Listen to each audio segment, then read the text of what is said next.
Vemos que la disfunción eréctil es la incapacidad del varón de lograr o mantener una erección y así interrumpiendo o no pudiendo conseguir llevar una vida sexual normal, por lo cual al afectar esta parte tan importante del individuo va a desencadenar también problemas psicológicos como depresión, ansiedad o problemas con la pareja. Se denomina como una enfermedad persistente o recurrente porque hay al menos de 3 a más intentos en los últimos 3 meses que no han sido satisfactorios. Y en cuanto a la epidemiología, suele estar relacionado con hombres de mayor edad, más de 40 años. Mientras más años pasen, el varón tiene más probabilidad de desarrollar la disfunción eréctil.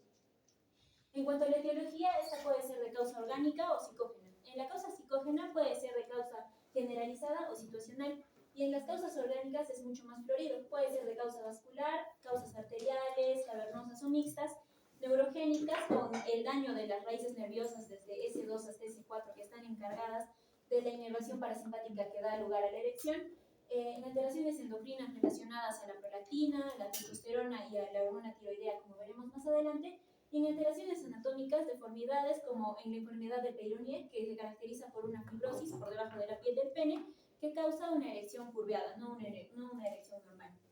En cuanto al mecanismo de la erección, para entender un poco qué es la disfunción eréctil, hay que entender la fisiología de la erección. El pene como tal va a tener estructuras que se encargan de la turgencia y de la forma durante la relación sexual del pene, siendo estos los más importantes los dos cuerpos cavernosos que vemos aquí y el cuerpo esponjoso. En los cuerpos cavernosos se van a alojar las arterias cavernosas y las arterias sericinas, mientras que en el cuerpo esponjoso, además de dar forma, también se va a encargar de mantener permeable la uretra durante la relación sexual. Como mencioné, este es tejido conectivo bastante vascularizado, pero además es importante recordar los orígenes nerviosos de la erección, que van a ser el sistema parasimpático con las raíces nerviosas desde S2 hasta S4 que inervan el músculo liso de los vasos cavernosos, y con el sistema simpático de T11 a L2 que se encarga de la eyaculación y la detumescencia. Recordando siempre que en la relación sexual existen fases. La primera es la excitación, la segunda es la meseta, la tercera es el orgasmo y la tercera es la resolución a la detumescencia, seguida de un periodo de refracción, de refractariedad que suele ser más largo en los varones. Y finalmente el sistema nervioso somático, mediante el nervio pudendo, le brinda sensibilidad a esta zona. Continuando, vamos a tener que la inervación a nivel del músculo liso de las arterias va a desencadenar en una secreción de la acetilcolina. La acetilcolina provoca que la arginina se convierta en óxido nítrico. El óxido nítrico, como recordaremos, es un potente vasodilatador, por lo cual va a distender las paredes de las arterias, permitiendo la llegada de sangre a las mismas y por ende, pues, la forma y la turgencia del pene. Además, el óxido nítrico va a actuar a nivel del GTP, convirtiéndolo en GMP cíclico, que también es un potente vasodilatador. Aquí entra nuestro blanco terapéutico en el tratamiento que veremos más adelante. Existe una enzima que es la fosfodiesterasa 5 que se encarga de degradar en la GMP cíclica. Entonces, si nosotros eliminamos esta enzima, lograremos una erección mucho más larga, duradera y satisfactoria para el paciente. Entonces, básicamente lo que ocurre a nivel del pene es que el músculo liso se relaja, hay vasodilatación, la sangre entra y por llenarse tanto el pene va a cerrar el drenaje venoso. Entonces, pues mantiene la forma normal. En cuanto a los factores de riesgo para disfunción eréctil, tenemos, como ya mencioné, la edad mayor de 40 años, el tabaco por el daño endotelial y además por incrementar los riesgos de eventos tromboembólicos como los eventos cerebrovasculares y el riesgo de desarrollar hipertensión arterial. La hipertensión arterial como tal también es un factor de riesgo para la disfunción eréctil, pero además también es su tratamiento. No se recomienda utilizar, por ejemplo, nitratos, ni tampoco se recomienda utilizar betabloqueadores, salvo quizás en algunos casos el nebivolol. Por el contrario, se recomienda utilizar los ARAs y los IECAS. En el caso de la diabetes mellitus de tipo 2, suele ser un síntoma bastante presentado en estos pacientes y se debe principalmente a la neuropatía, a la alteración muscular y al daño endotelial de la misma enfermedad. La dislipidemia se relaciona también con el síndrome metabólico. La disfunción eréctil como tal está condicionada la mayoría de veces a causas reversibles, es decir, malos estilos de vida en el varón, por lo que corregir estas causas reversibles podría darnos un gran índice de progreso en el paciente. En consulta, de hecho, vimos un paciente que tenía más de 400 de colesterol y pues básicamente esta era la causa de la disfunción eréctil. De hecho, si es que el paciente tiene más de 240 miligramos por decilitro o un HDL bastante bajo, ya nos condiciona la aparición de esta patología. En cuanto a otros factores de riesgo, tendríamos, por ejemplo, la hiperplasia benigna de próstata, debido a que causa isquemia pélvica, y vemos que esta disfunción eréctil sí mejora con el tratamiento. En cuanto a los medicamentos, además de los antihipertensivos, también están las estatinas y los medicamentos antipsicóticos. Y en causa endocrina tendríamos el hipertiroidismo, que se relaciona con la baja de la testosterona, y la hiperprolactinemia, que también se relaciona con la baja de la testosterona. El riesgo cardiovascular es algo bastante importante en el paciente con disfunción eréctil, más aún si está relacionado a factores de riesgo cardiovascular. Se recomienda que este paciente pase al menos una evaluación por el cardiólogo dentro de cada 6 meses para clasificarlo en un paciente de bajo riesgo, riesgo intermedio y alto riesgo. ¿Por qué es importante esto? Porque primero nos va a interesar estabilizar el corazón antes de recuperar la función sexual normal. Entonces, un paciente de bajo riesgo va a ser aquel paciente sintomático, con hipertensión arterial controlada o con una angina estable. Riesgo intermedio, anginas moderadas o antecedentes de infarto más de 2 semanas. Y alto riesgo, anginas inestables, insuficiencia cardíaca congestiva, antecedente de infarto hace menos de 2 semanas y arritmias, ¿no?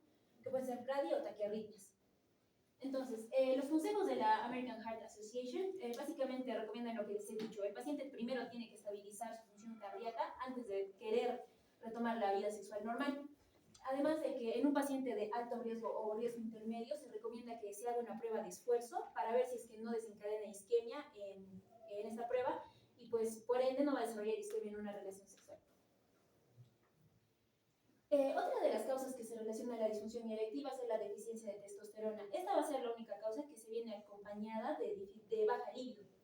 Y se puede asociar principalmente a factores de riesgo como la obesidad, como el sedentarismo, como la diabetes mellitus o la hipertensión arterial.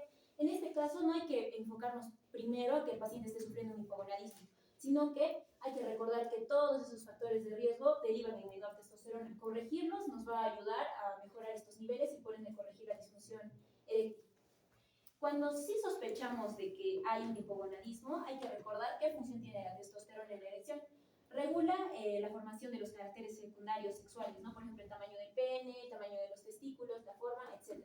Además de la secreción de de la formación de óxido nítrico y la expresión de la fosfodiesterasa 5. ¿Cuánto voy a dar testosterona o reemplazo hormonal? Hay un valor de corte para hipogonadismo que es de 300 nanogramos por decilitro de sangre. Más de 350 nanogramos no requieren tratamiento. Menos de 230 nanogramos y más aún si es que se asocia a síntomas de hipogonadismo, requiere tratamiento o reemplazo hormonal. Y entre 230 a 350 vamos a sospechar de que puede existir un hipogonadismo. Entonces lo vamos a confirmar con testosterona total y la hormona transportadora de hormonas, la proteína transportadora de hormonas sexuales para calcular la testosterona libre y así descartar una vez el hipogonadismo. Además de dar el reemplazo hormonal, también hay que tratar la causa del hipogonadismo.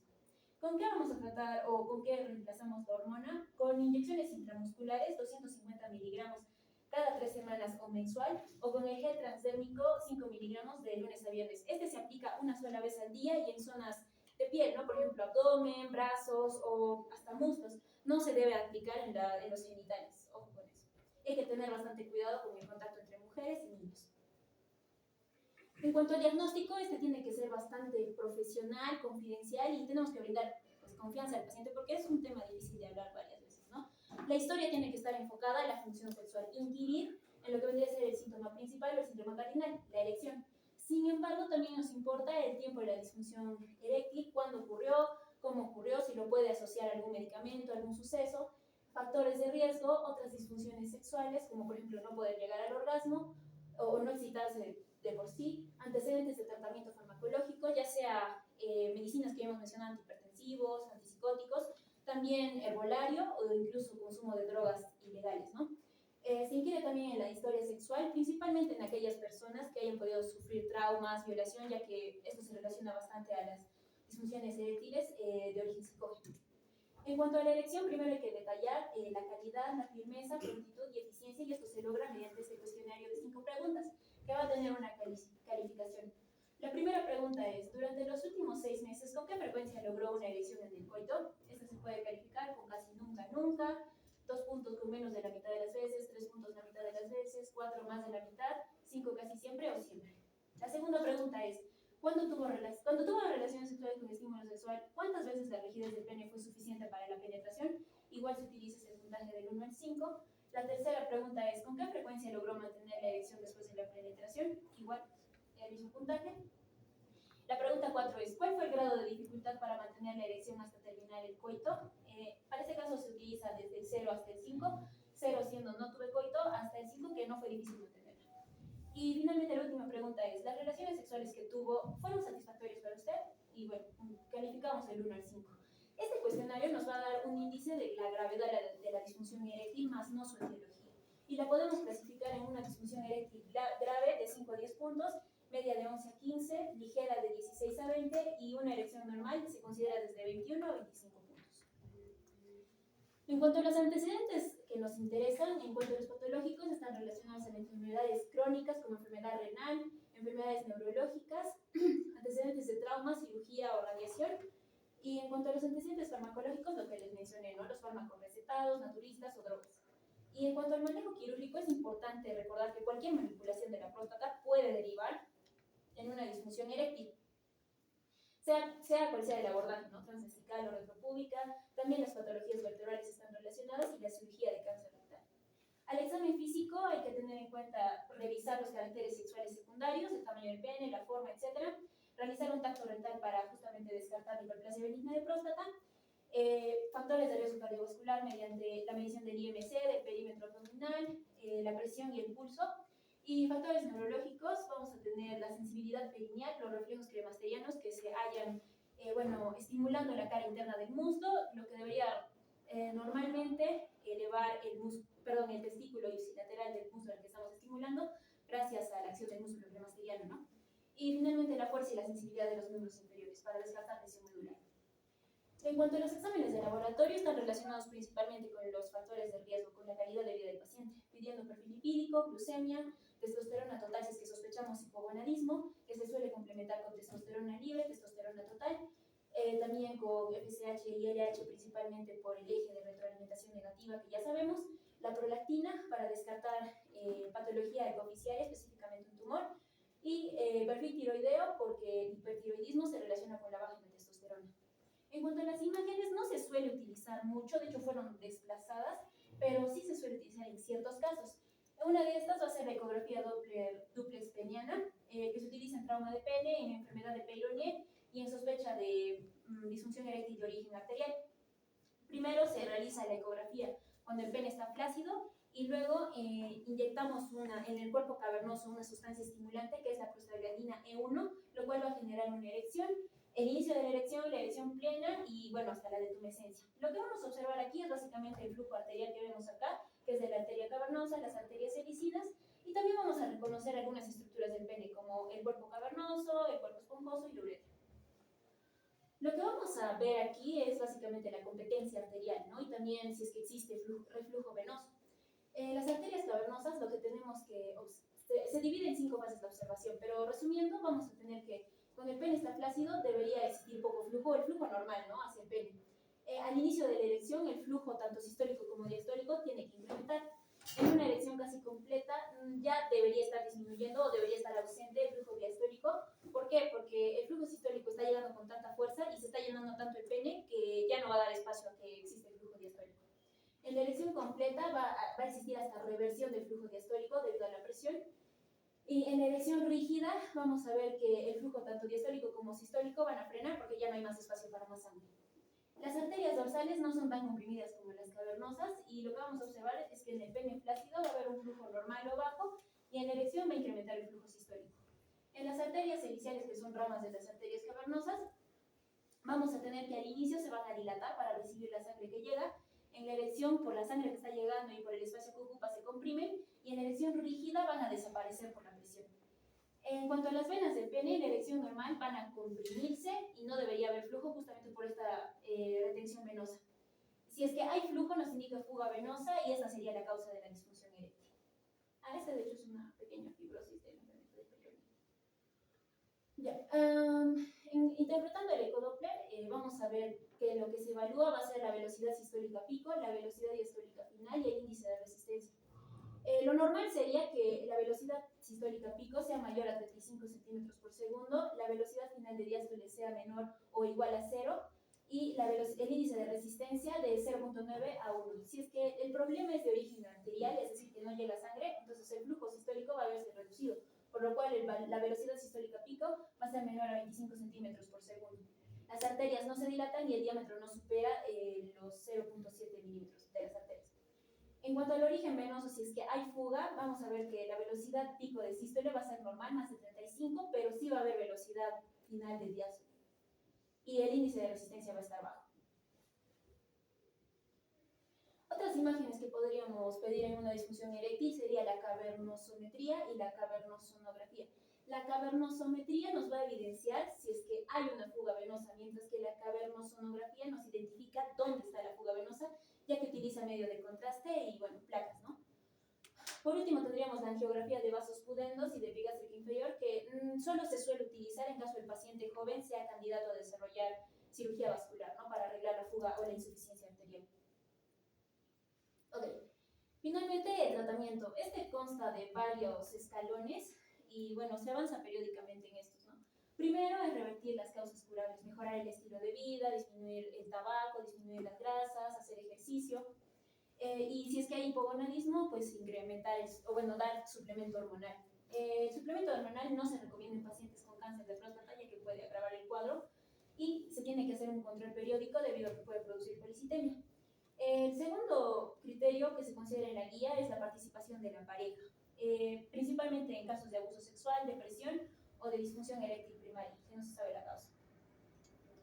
El tercer escalón, cuando no funciona lo que es las causas reversibles, vamos a ir al tratamiento estrella, que básicamente son los inhibidores de la fosfodiesterasa 5, que, como expliqué, van a evitar que la GMPC, que es el vasodilatador encargado de la erección, se degrade.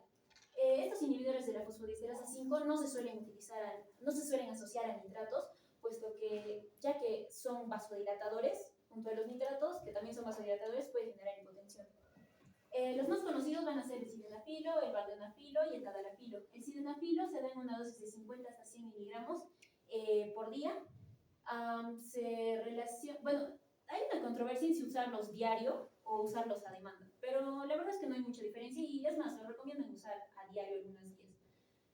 La erección con el sildenafilo se logra en los 30 a 60 minutos de consumo y se recomienda no tomarlo asociado a comida porque disminuye su efectividad.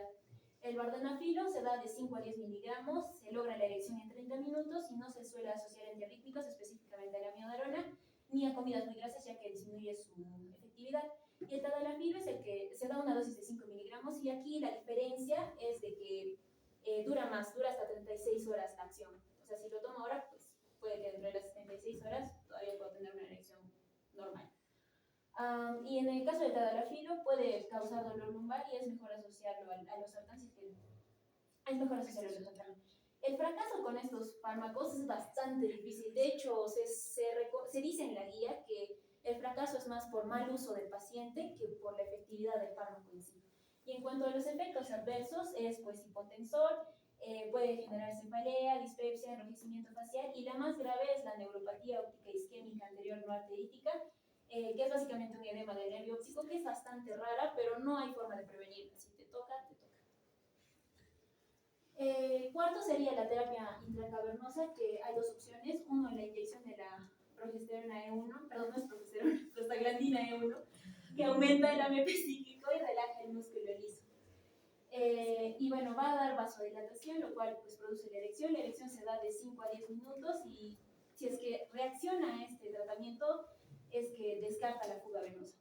Efectos adversos va a ser dolor, hematomas, priapismo, que es una erección prolongada y dolorosa, y una fibrosis cavernosa. También se utilizan los dispositivos de vacío, que bueno, son así, en la cual pues, se mete el pene al cilindro, se utiliza la bomba, esto va a jalar sangre al pene, y con el anillo se va a evitar de que la sangre se vaya. Esta es una erección mecánica, no fisiológica, entonces va a ser menos placentera para el paciente, es más tratamiento para la pareja, ¿no? Y no se recomienda utilizar si el paciente está usando anticoagulantes. Efectos adversos, dolor, hematomas, entumecimiento y problemas eyaculatorios.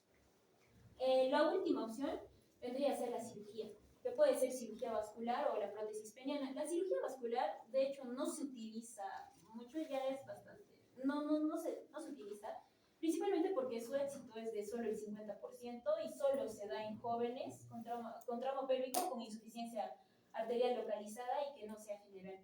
Lo que sí se suele utilizar son las prótesis penianas, que pueden ser maleables, que son baratas y duras son incómodas y generan poco placer, o las inflables, que son fisiológicas y brindan más placer. Acá hay una diferencia. La dura va a ser básicamente pues un palo, dos cilindros en el cuerpo cavernoso y que, bueno, es una forma permanente, ¿no? Mientras que la maleable pues va a tener una bomba a nivel de los testículos que cuando pues, quieras de erección, insuflas la bomba y pues el pene se va a elevar.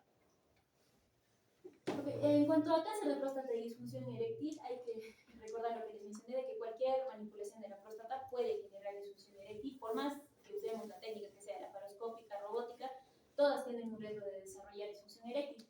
Y esto gracias a la lesión del nervio cavernoso que va a producir neuropraxia, lo que a su vez produce menos erecciones nocturnas y también eróticas. Si es que hay menos vasodilatación, va a condicionar una hipoxia cavernosa. Esto condiciona la fibrosis del músculo liso y por ende la disfunción veno-oclusiva. Así uses radioterapia, crioterapia, todo puede conducir a una disfunción eréctil. Y esto es básicamente por un daño multifactorial. Y el mejor tratamiento son los inhibidores de la fosfodiesterasa 5 asociados a los dispositivos de vacío. Y el uso de prótesis es la última opción. Se recomienda la rehabilitación peniana tras el cáncer prostático. Es un proceso bastante largo, de hasta más de 2 años después de haber quitado la sonda. Y depende mucho de la cirugía, de la técnica y del paciente, su edad, cómo estaba la erección antes de la cirugía y de las comorbilidades que tenga. En cuanto a los inhibidores de la fosfodiesterasa 5, vamos a ver que evitan la hipoxia gracias a la vasodilatación y a la relajación muscular, protegen el endotelio, evitan la fibrosis, mantienen el músculo liso, regenera los nervios y mejora la oxigenación del pene. Y bueno, tenemos las 3 opciones que ya mencioné, ¿no? Sildenafil, vardenafil y tadalafil. Con estas se logra mejor erección con menor daño y bueno, en el caso de las inyecciones intracavernosas y dispositivos de vacíos, vamos a tener que la inyección no es natural, pero mejora el pronóstico y no necesita que los nervios estén funcionando. En cuanto a los dispositivos de vacío, reduce el acortamiento peniano, mejora la oxigenación peniana y brinda menos fibrosis. Y eso sería todo. Gracias.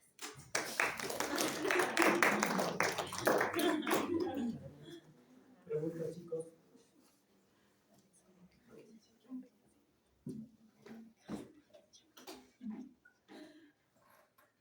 Vamos, pregunten. Al inicio de la exposición decía su compañera que una de las causas más frecuentes de la disfunción eréctil son enfermedades crónicas, ¿no es cierto? Diabetes, hipertensión, obesidad. Y otro factor también, otra causa también muy importante son las drogas, el alcoholismo. Entonces, aunque no lo crean, cada vez está siendo mucho más frecuente el tema de la disfunción eréctil en personas jóvenes. 25, 35 años están viniendo a la consulta con este tipo de problemas. Y muchas veces, como les vuelvo a repetir, son por problemas ya por drogadicción, por alcoholismo, básicamente. Obviamente que personas mayores de 50, 60 años con problemas de diabetes, problemas de hipertensión, problemas de obesidad, obviamente ya hay una disminución fisiológica de la erección. Pero en personas jóvenes estamos viendo cada vez más jóvenes, más jóvenes, más jóvenes. Entonces esto está llevando a un problema social. Porque como ustedes lo han dicho, que hay problemas familiares, problemas con la pareja, problemas psicológicos. Y lamentablemente el varón cuando tiene un problema de disfunción eréctil se le grabó para toda la vida. Y siempre va a tener ese temor, siempre va a tener ese problema o esa psicosis, por decirlo así, de que en el momento de que pueda tener relaciones va a volver a tener la disfunción eréctil. Entonces al varón le crea una cierta inseguridad, y por tanto le va a crear angustia, le va a crear ansiedad, le va a crear temores al momento de poder tener o de intentar tener relaciones sexuales. La manera más fácil de diagnóstico, bueno, como tú lo has dicho, hay varios factores, se puede asociar a otros tipos de enfermedades, pero normalmente lo que pedimos es testosterona total, ¿no? Para ver el tema, cómo está el dosaje de testosterona en pacientes jóvenes. En pacientes adultos, como les vuelvo a repetir, es mucho más frecuente en pacientes diabéticos, hipertensos. Ahí lo que tenemos que ver es ver si esa diabetes está compensada, si la hipertensión está controlada. Entonces son otros ya factores, pero en personas jóvenes con disfunción eréctil, primero dosaje de testosterona, ¿sí? Y bueno, se da el tratamiento. El tratamiento más utilizado hoy por hoy es el tadalafilo. Es decir, el tadalafilo, como bueno, tú lo has dicho, que tiene un efecto pico a los 30-40 minutos, pero así como tiene un efecto rápido, tiene un descenso rápido del efecto del sildenafilo. Entonces, el tadalafilo va desplazado, por decirlo así, al sildenafilo, y hace que el tadalafilo tenga una duración hasta de 36 horas, pero también depende mucho de la dosis. El tadalafilo viene de dosis de 20 miligramos y de 5 miligramos. Muchas personas con problemas de hipertrofia de próstata a partir de los 60, 65 años, y también obviamente ya con problemas de disfunción eréctil, se hace una terapia combinada, como nos han expuesto las anteriores veces con el tema de exposición de hipertrofia de próstata, el tratamiento farmacológico. Se hacen terapias combinadas. Entonces doy un alfa bloqueador y doy un inhibidor de la 5-fosfodiesterasa. Uso la tamsulosin y puedo usar el tadalafilo en terapia combinada. Entonces mejoro la función eréctil con el tadalafilo y mejoro obviamente el tema del vaciamiento vesical como los alfa bloqueadores como la tamsulosin. ¿Sí? Entonces, en la terapia que nosotros damos para la disfunción eréctil, damos el tadalafilo, pero damos a dosis baja, a 5 miligramos cada 24 horas. Entonces, esto nos asegura que el varón por lo menos recupere la confianza. Como tú lo has dicho, es muy difícil el fracaso del tratamiento, pero hay casos. Por ejemplo, si una persona es alcohólica y sigue siendo alcohólico o sigue abusando de las bebidas alcohólicas, por más que le des 20 miligramos todos los días de tadalafilo, no va a responder. No va a responder. Entonces, hay que tener ciertos cuidados o indicarle que el paciente tenga que tener ciertos cuidados. También el uso, por ejemplo, el uso del tadalafilo se recomienda que sea en ayunas o con el estómago vacío, o que no hayas comido comidas con bastante grasa, porque las grasas o los carbohidratos o los amilones absorben mucho más, o bloquean, digamos, el tadalafilo, ¿sí? Entonces se puede usar por un mes en pacientes jóvenes, más que todo para recuperar la confianza, para que el paciente pueda llegar a tener relaciones sexuales y o porque tenga una buena erección. Pero se puede prolongar el uso, ¿no? Pero como les vuelvo a repetir, depende mucho del caso, depende mucho, cada paciente es completamente diferente a otros, no todos son iguales, y tenemos que individualizar siempre los casos clínicos que podamos tener. ¿Preguntas, dudas, muchachos? Respecto a las prótesis, es bien, aquí en Cusco la verdad es bien, casi nulo, por decirlo así, que haya alguien y te diga, doctor, quiero una prótesis. En Lima es mucho más frecuente. ¿Por qué? Porque en Lima también hay muchas más enfermedades sistémicas, diabéticos, hipertensos, mucho más, no controlados, son jóvenes muchas veces, 60, 55, 60 años. Entonces hay que tener cuidado también en este tema. Pero es muy poco la práctica quirúrgica en colocar prótesis penianas. Y como tú has dicho, mucho más, es más frecuente colocar las prótesis flexibles, las que se infla como un tensiómetro antiguo que nosotros insuflábamos, lo mismo, es como una perilla, se insufla y el pene se erecta. ¿Sí? ¿Preguntas, dudas, muchachos? ¿Hay preguntas? Listo, pasamos al siguiente tema.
algo frecuente y lamentablemente digo que la mayor parte, bueno, todos los priapismos que me ha tocado atender en emergencia son arteriales, son de difícil manejo, ¿ya? Porque no remite al tratamiento habitual y muchas veces se quedan con estos problemas.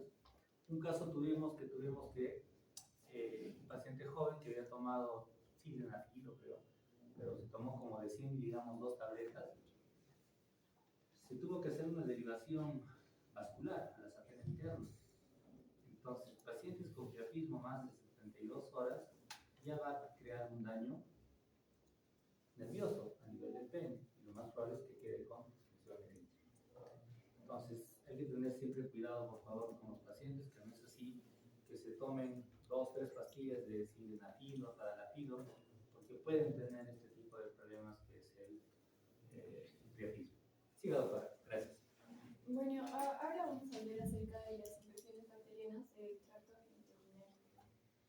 Entonces, hablando acerca de su definición, decimos que es un proceso infeccioso causado principalmente por bacterias que afecta a cualquier parte del tracto urinario, ya sea riñones, uréteres, vejiga, uretra, órganos genitales, caracterizado principalmente por una colonización múltiple bacteriana que genera una respuesta inflamatoria y manifestaciones clínicas variables dependiendo de su localización.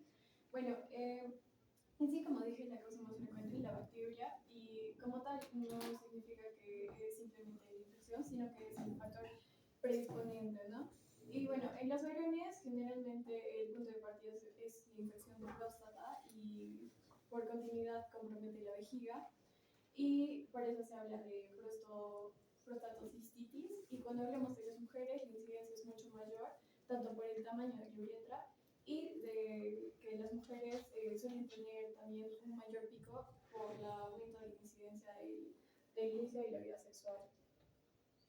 Bueno, hablando acerca un poco de la patogenia, decimos que la entrada bacteriana son principalmente por una vía ascendente y también está la causa hematógena, sin embargo se relaciona esta más a los inmunosupresos, la expresión de extensión directa con órganos adyacentes y también la diseminación linfática que también se considera rara. Y bueno, con respecto a las defensas del huésped está la inmunidad, el pH ácido, la altoosmolaridad, la amonemia, una disminución de la perfusión vascular. Y bueno, con respecto a los factores patogénicos de la bacteria son la adherencia gracias a sus fibras y su bili. Y los factores de riesgo principalmente son el sexo femenino, teniendo en cuenta que en comparación de los hombres es de 20-1, el embarazo y causas de obstrucción, ¿no? Como los cálculos, tumores, hiperplasia de próstata, cicatrices y alteraciones neurológicas vesicales. Bueno, dentro de la clínica decimos que es muy variable dependiendo de la zona, sin embargo, pueden haber tanto cuadros clínicos ausentes como leves con respecto al síndrome mencional o también puede llegar a una sepsis grave. Entonces, se basa principalmente dependiendo de la zona, pero podemos hablar acerca de lo que son las complicaciones como la fiebre o las proteínas de la PCR reactiva, que principalmente se da por una obstrucción o una pielonefritis. Y a diferencia de la itus y de la litiasis renal, es el dolor que va a generar a nivel renal. Y las indicaciones que se relacionan más que todo con afectación del tracto superior es fiebre y proteína C reactiva. Por esto tenemos que entender que esta clasificación de infecciones se puede variar dependiendo de que si es alta o baja. Y eso más que todo, como límite se utiliza la vejiga. Por debajo de la vejiga se considera bajas y por encima altas. Y bueno, también se divide o se clasifica si es complicada o no complicada.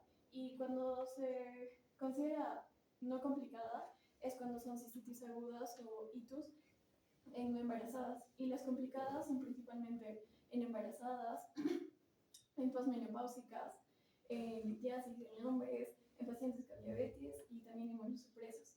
Y también, según la adquisición, que se basa también asociado a la comunidad o también hospitalario, y según el episodio que puede ser recurrente cuando es el mismo germen y reinfección cuando es otro germen. Y bueno, la ito en ancianos es un poco inespecífico porque los síntomas son principalmente confusión mental, malestar general, dolor abdominal, entonces nos puede llegar a confundir.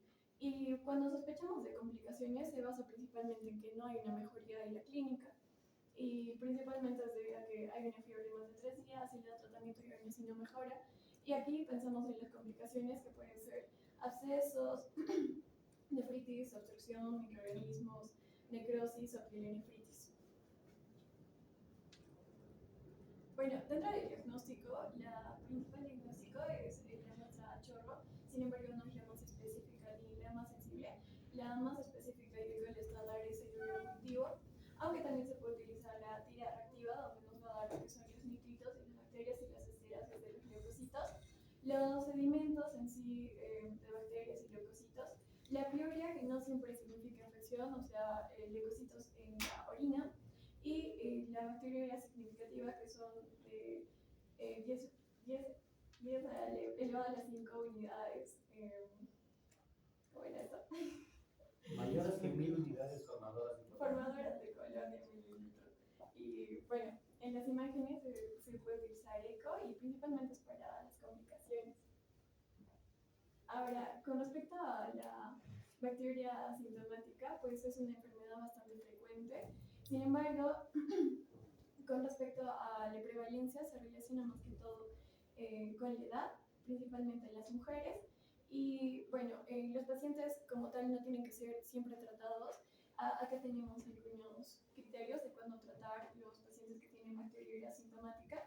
Y principalmente se basa en esta regla, o bueno, una regla que existe, que es la regla de las PES, que es preñada, embarazada, previa cirugía o urología con riesgo a disrupción de la mucosa uroterial, pocos leucocitos, proteus y pegas con reflejo, que significa reflejo vesical coroleteral en la infancia. Y cuando no tratar, cuando son adultos mayores y cuando hay diabetes y cuando son pacientes con SOMA. Entonces ahí no se trata. También hablamos acerca de que hay una presencia de más de 10 a las 5 unidades formadores de colonia mililitro en 2 cultivos consecutivos en mujeres no gestantes o único en mujeres gestantes o varones en ausencia de síntomas. Ya, entonces ahora vamos a hablar de otros que se encuentran, por ejemplo, la cistitis. La cistitis en sí es la infección aguda que se limita a la vejiga y la mujer no embarazada, principalmente en la vía de infecciones ascenso, principalmente por la comunicación, ¿no?, que defeca la orina o perineal uretra. Y bueno, dentro de la epidemiología decimos que es una de las infecciones más frecuentes a nivel vesical y afecta frecuentemente a las mujeres, principalmente en etapa sexual. ¿Ya? Dentro de los síntomas se encuentra la disuria, la poliuria, la urgencia menstrual y el dolor suprapúbico. Y los criterios de valoración son principalmente la edad de 18 a 45, que es la edad sexual. Y bueno, es como que se considera ciertamente normal cuando es de 3 a 4 días alejados del acto sexual. Sin embargo, cuando son cuadros muy seguidos, se puede relacionar o sospechar de otra causa. Ya. Entonces, el tratamiento para la cistitis se ha demostrado que hay demasiada resistencia por la automedicación y por los multidrogoresistentes. Y bueno, lo que se utiliza es urocultivo, pero solo en casos de factores de riesgo, como en las embarazadas. Y de primera línea se encuentra la nitrofurantoína, el sulfametazol más el trimetopin y la fosfomicina. Entre estas alternativas está el beta-lactámico, también las fluoroquinolonas, y la duración de tratamiento es de 3 a 7 días. Y bueno, en otros casos especiales, como en hexacrofítico, se puede utilizar la nitrofurantoína o el sulfametazol más trimetopin. Ya, ahora con respecto a la pielonefritis aguda, decimos que es una infección bacteriana del tracto urinario, pero en este caso se considera alto, ¿no?, que compromete principalmente la pelvis renal o el parénquima renal y generalmente es por ascenso. ¿Ya? Ninguna de las personas debería tener pielonefritis y se considera que es un cuadro clínico que nos obliga a hacer descartes urológicos, hasta una imagenología que consideramos que es invasiva, ¿no? Generalmente cuando se presenta esta se relaciona con microabscesos o que el parénquima renal está dañado. El tratamiento como tal cura, pero va a dejar cicatrices. y por lo tanto este cuadro va perdiendo su función renal y se estima que puede llegar a aparecer de 10 a 12 cuadros y va a perder progresivamente la función renal. Bueno, dentro del laboratorio se pide lo que es la orina, el recultivo, buscar la bacteriuria, la consulta inicial, se pide el cultivo y bueno, si hay más de 8 leucocitos por campo, no hay duda que hay una infección. Y también hay lo que es la pielonefritis crónica, que es principalmente cuando hay recurrencia de estas y generalmente se basa por la automedicación. Se produce infección renal repetida y produce fibrosis renal, que lo que finalmente llega a generar es una insuficiencia renal. Bueno, dentro de la pielonefritis decimos que la clínica es la triada clásica, que es fiebre, dolor en el flanco y síntomas de cistitis que pueden estar ausentes. Dentro de la exploración física está la percusión y las manifestaciones adicionales, que son náuseas, vómitos, dolor abdominal, malestar general, diarreas, calofríos y bueno, acá clasificamos la pielonefritis si es complicada o no complicada y principalmente se basa en lo anteriormente mencionado, que son los factores de riesgo, ¿no? Dentro de la no complicada, por ejemplo, están sin alteraciones hemodinámicas o sin alteraciones anatómicas y funcionales, y en la complicada se basa principalmente en estos microorganismos resistentes y alteraciones hemodinámicas, que influyen principalmente en el tratamiento y en su evolución. Y esa pielonefritis se asocia bastante a lo que son ancianos y por lo general puede llegar a un 20% de shock séptico y que es una causa bastante frecuente. Bien. Ahora, el tratamiento en sí es con antibióticos de amplio espectro, con cipro, levo, ceftriaxona, carbapenem en caso de que sea grave, crítico o haya alguna obstrucción, más vancomicina. Y la duración de estos es de 7 a 10 días. En caso de que haya multidrogo resistente, se puede utilizar carbapenem como lo que suele ser terpenem por vía oral. Y bueno, la evaluación son principalmente los estudios de ferias, ¿no? Ahora, con respecto a la prostatitis aguda bacteriana, es decir, la inflamación alrededor de la próstata, y epidemiológicamente se presenta en personas, hombres mayores de 40 años, lo que significa que hay una alta comorbilidad y es más frecuente en diabéticos. Más del 50% de las personas que tienen prostatitis son personas diabéticas. En la inflamación de la prostatitis se asocia bastante a IBU y alcanza la próstata hasta 3 vías, como la vía retrógrada, como la diseminación hematógena, propagación y relacionado con la flora fecal, ¿no? Ahora, en los laboratorios se puede hacer lo que es los cegos con leucocitos y matíes y también los leucocitosis, PSA elevado, que ya habíamos hablado anteriormente, y la prueba es TEMI. Bueno, esa prueba principalmente se basa en hacer una prueba con diferentes chorros de orina. En la primera, que es de 10 mililitros, se evalúa lo que es la uretra. Ya el segundo chorro, después de 10 minutos, se evalúa la vejiga y luego se hace un masaje prostático y acá se evalúa la secreción prostática. Y la orina post-masaje prostático es donde se considera la evaluación completa de la próstata. Bueno, en la prostatitis aguda, la clínica es fiebre, disuria, poliuria, dolor suprapúbico, dolor perineal, la testicular y la hemospermia. Bueno, los síntomas de obstrucción o miccionales son principalmente dificultad para iniciar la micción o goteo postmiccional y bueno, dentro de la etiología decimos que la causa más frecuente se relaciona con causas bacterianas y bueno, los microorganismos son los anteriormente mencionados, ¿no? El E. coli, Proteus, Klebsiella, y la evaluación clínica se basa en utilizar el dedo, ¿no?, del próstata para agrandar, realizar hacer el examen, pero no hacer un masaje prostático. Y dentro del tratamiento, dentro de los diagnósticos de laboratorio está el PSA, el antígeno prostático específico, y también puede cursar con valores altos de este. Ahora, con respecto a la prostatitis aguda bacteriana, podemos hablar acerca de la imagenología que se presenta, ¿no? Por ejemplo, en la inflamación vamos a ver que va a haber un aumento del volumen. Esta es la próstata. y vamos a ver lo que es un aumento hipoecoico de la cápsula difusa y se relaciona bastante con abscesos, con hipervascularización, dolor a la compresión y bueno, el tratamiento en sí es con fluoroquinolonas y también se puede dar un tratamiento diferente para la prostatitis crónica que anteriormente mencioné, que se basa con mayor tiempo de duración de 3 a 4 meses. Ahora, con respecto al absceso renal, se basa principalmente en una infección generalmente ascendente y a veces es hematógena. Entonces, etiológicamente está el Streptococcus aureus y la localización es cortical. El tratamiento igual son antibióticos prolongados y las complicaciones son la ruptura de la vía urinaria, pus en la orina y extensión de los espacios pielonefríticos. Aquí en esta imagen, por ejemplo, podemos ver el absceso renal que se ve como una imagen hipoecoica. Ya.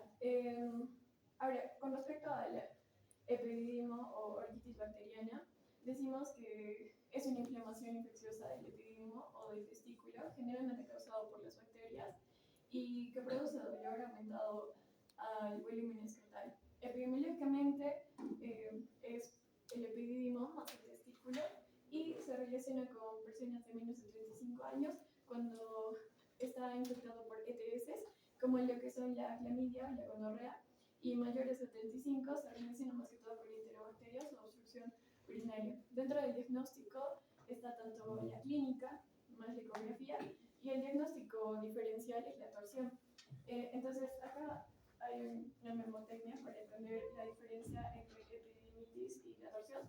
La epididimitis viene con fiebre, síndrome miccional, el dolor al elevar, que es el signo de PRE, signo de reflejo cremastérico, y en cambio la torsión no tiene fiebre, no tiene síndrome miccional y tampoco el reflejo. Entonces, el tratamiento para los menores de 35 años se basa principalmente en las causas fisiológicas como la clamidia, y por lo tanto el tratamiento es la ceftriaxona, la doxiciclina, 10 días, y más o menos se le puede dar antiinflamatorios más abstinencia sexual. Más de 35 años, el esquema es el tipo de pielonefritis anteriormente mencionado, y el tratamiento es más de 3 meses. Ahora, con respecto a la infección en pacientes sondados, esto es bastante frecuente, entonces por eso me pareció bueno mencionarlo. Entonces, las itus nosocomiales se asientan con bastante frecuencia con los pacientes en sonda, de 40-50% de las infecciones hospitalarias. Por lo tanto, decimos que el riesgo a tener esta es de entre 3 a 10% por día que te quedas en el hospital con sonda. A los 30 días casi todos van a presentar bacteriuria, y los factores de riesgo son sexo femenino, enfermedad grave y mal manejo del catéter. Los microorganismos son prácticamente los mismos, el E. coli, pero aquí se aumenta lo que es la Pseudomonas aeruginosa, Klebsiella y el Streptococcus. El tipo de infección principalmente es corta, sintomática, y son monomicrobianos, ¿no? Dentro de las complicaciones está la bacteremia en un 3%, las infecciones multiresistentes, y la clínica es principalmente asintomática. Sin síntomas, sin fiebre, pero cuando presente síntomas es lo mismo que anteriormente mencioné, de la fiebre, confusión, shock. Y bueno, la clave es en sí que el riesgo aumenta con cada día de cateterización. Bueno, acá situaciones especiales, como en el embarazo y pacientes con diabetes mellitus. En el embarazo, principalmente la fisiopatología es la estasis urinaria, el reflujo o la glucosuria. Y el germen principal es el E. coli. El diagnóstico es igual que los anteriores, sin embargo, acá también se puede utilizar ecografía, y el tratamiento seguro son las penicilinas, las cefalosporinas y las nitrofurantoínas, y evitar las quinolonas y los aminoglucósidos. Con respecto a los diabéticos, principalmente siempre tratar, a pesar de que hay un cribado en el trimestre, y bueno, en la cistitis con embarazo se relaciona más que todo con antibióticos de más de 7 días, y la pielonefritis en embarazo son antibióticos de 14 días con riesgo de maternidad fetal, y los diabéticos tienen mayor riesgo a lo que son los abscesos y los efsiemas, ¿no? Y bueno, en los diabéticos, como anteriormente mencioné, que no estaban entre las P's, pues no se trata, a pesar de que sean asintomáticos, no es necesario tratar a estos pacientes. Y en caso de que sí sean sintomáticos, el tratamiento es con antibióticos durante 15 días. Gracias.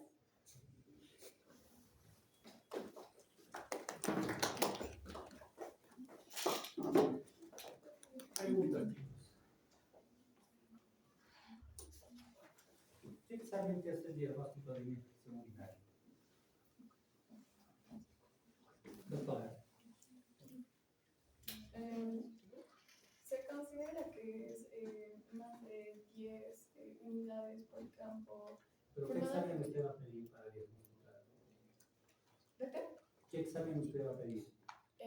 Principalmente el urocultivo es el gol estándar, sin embargo lo que se pide es el examen de orina para evaluar lo que son los nitritos y las esterasas. Miren, doctores, chicos, es muy frecuente ver en las clínicas, en mismos hospitales, que hacen diagnóstico de infección urinaria con un examen simple de orina. Y lo peor de todo, les dan antibióticos. ¿Ya? Por favor, no sigamos cometiendo estos errores. Las infecciones urinarias se diagnostican mediante un cultivo de orina. ¿Ya? Cultivo de orina, por favor. En el cultivo de orina nos va a dar el agente causal, la bacteria. ¿Cuántas unidades formadoras de bacterias hay? Lo más importante, nos va a dar el antibiograma.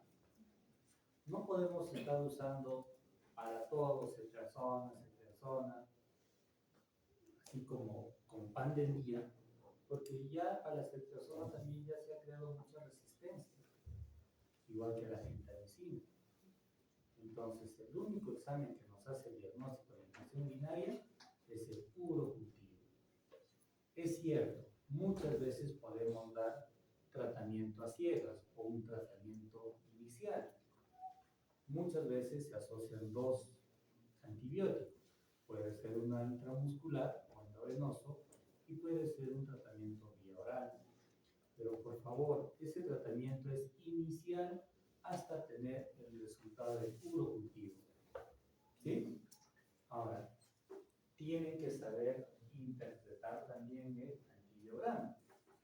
Por ejemplo, si el antibiograma nos dice sensible a gentamicina o resistente a gentamicina y sensible a micacina,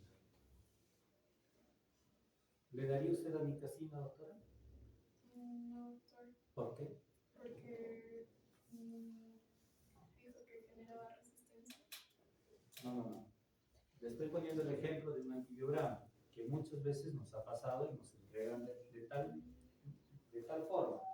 Ejemplo, sensible a la micacina y resistente a la gentamicina. Le vuelvo a preguntar, si sale sensible a la micacina, ¿usted le daría micacina al paciente? Sí, doctor. ¿Por qué? Porque es sensible. No. ¿Alguien que quiera responder en la clase? La gentamicina y la amicacina, ¿qué cosas son? ¿Qué grupo de antibióticos? Aminoglucósidos. ¿Sí? Es imposible que sea sensible para uno y resistente para otro.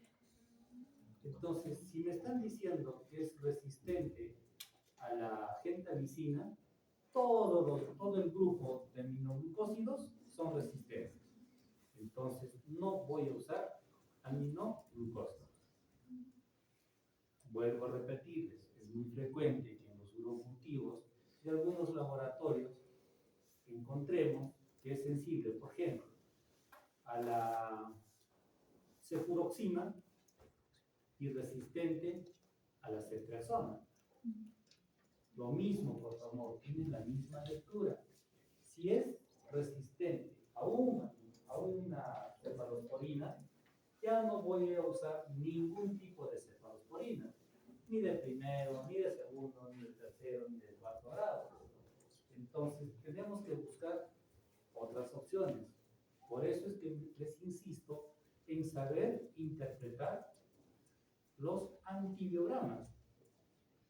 Y es lo que pasa en los hospitales. Pero doctor, acá dice sensible a la micacina y le voy a dar amicacina. Pero también dice resistente a la gentamicina. Entonces no se debe usar ningún tipo de aminoglucósidos o los que estén englobados en el grupo farmacológico. ¿Sí? ¿Preguntas? ¿Alguna pregunta más?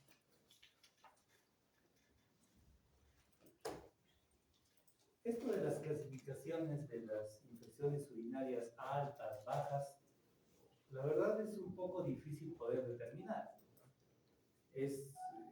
Hay algunos signos radiológicos mediante una ecografía que nos puede decir signos de pielonefritis o alguna tomografía signos de pielonefritis, pero no es tan certero, por decirlo así.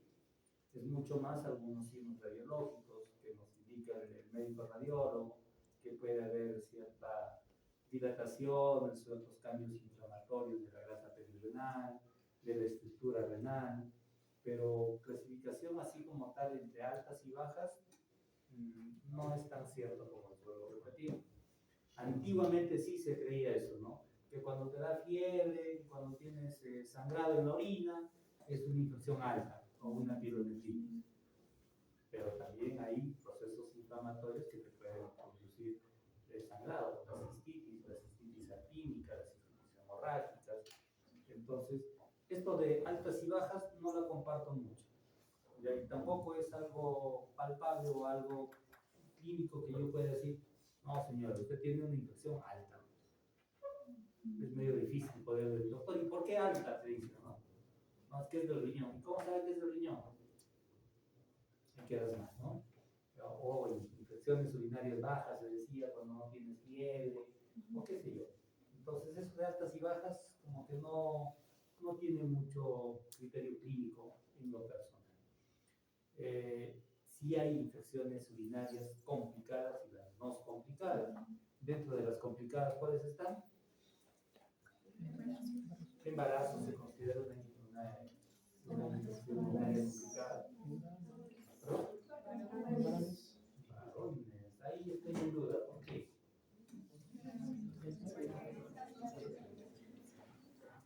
¿Acaso el varón no puede tener un cálculo renal? ¿Acaso el varón no puede tener una infección urinaria como cualquiera? Bueno, las complicadas significa aquí hay una comorbilidad. ¿Sí?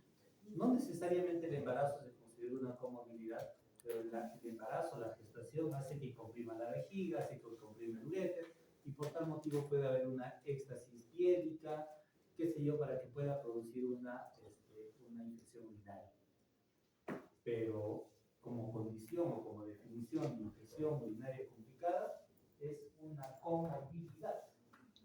Persona diabética, sea varón o mujer, infección urinaria complicada. ¿Sí? Una insuficiencia renal, igual lo propio.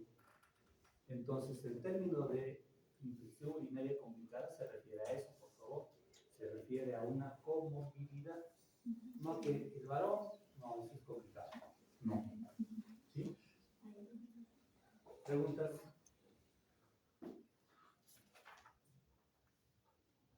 ¿Nada?